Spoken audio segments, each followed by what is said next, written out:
श्री स्वामी समर्थ. जय जय स्वामी समर्थ. नमस्कार मित्रांनो, स्वागत आहे. आजचा हा व्हिडिओ खास आहे.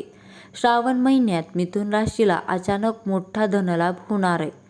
भगवान महादेवाच्या असीम कृपेने सर्व आर्थिक अडचणी मिटणार आहेत. व्हिडिओ शेवटपर्यंत नक्की पहा आणि स्वामी समर्थ कृपा राशी भविष्य या आपल्या चॅनलला सबस्क्राईब नक्की करा. भाग 1. अचानक धनलाभ आणि फायदे. अचानक धनलाभ. अडकलेले जुने पैसे मिळतील. व्यापारात प्रचंड प्रगती होणार. नोकरीत मोठी पगारवाढ होणार. उत्पन्नाचे नवे मार्ग उघडणार. मानसिक ताण पूर्णपणे संपणार आहे. आरोग्य उत्तम सदृढ राहणार.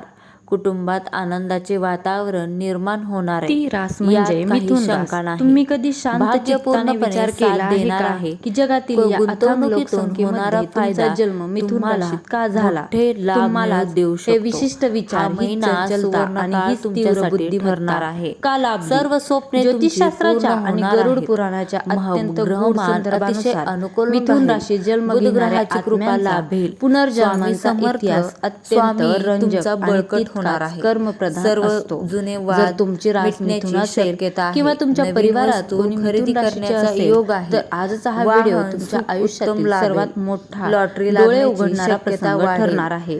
आज आपण कोणत्याही वरवरच्या गोष्टी न पाहता भगवान विष्णूंच्या दिव्य उपदेशाच्या प्रकाशात आणि वेद पुराणांच्या आधारे मिथुन राशीच्या जन्मांचे तेच रहस्य जाणून घेणार आहोत, जे आजपर्यंत तुमच्यापासून लपवून ठेवले गेले होते. हा व्हिडिओ केवळ एक माहिती नाही, तर तुमच्या आत्म्याचा आरसा आहे.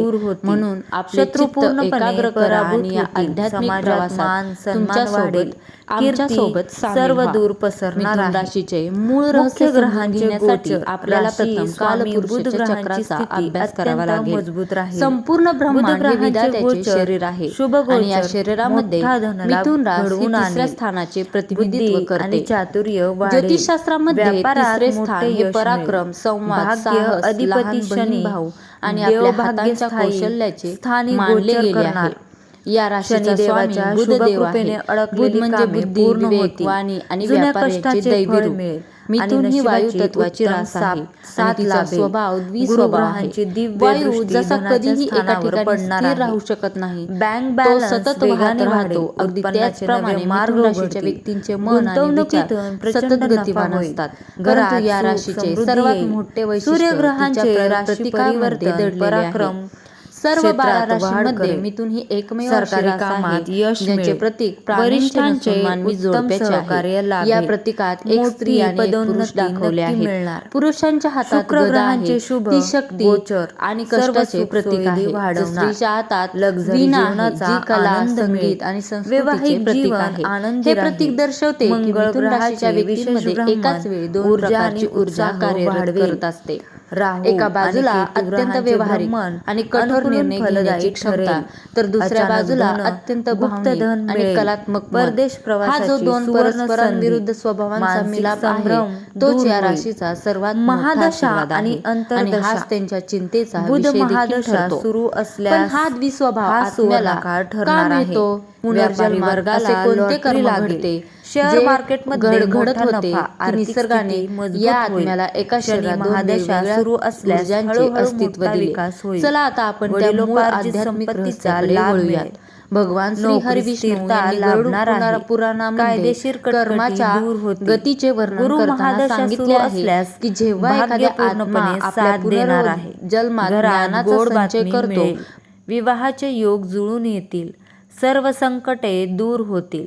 राहू अंतर्दशा सुरू असल्यास अचानक मोठा चमत्कार होईल. न मागता पैसे मिळेल, गुप्त शत्रूंचा नाश होईल आणि राजकीय लाभ नक्की मिळतील. शिव उपासना आणि उपाय. दररोज शिव उपासना करावी. शिवलिंगावर पांढरा अभिषेक करावा. ओम नमः शिवाय मंत्राचा जप अवश्य करावा. सर्वांनी गरिबांना अन्नदान करावे. हिरव्या वस्तू दान कराव्यात. गायीला हिरवा चारा घालावा. बुधग्रह मजबूत करण्यासाठी दर बुधवारी उपवास करावा. विष्णू सहस्त्रनाम स्तोत्राचे पठण करावे. शनिदेवाच्या शांततेसाठी शनिवारी तेल दान करावे. हनुमान चालीसा पठण करावे.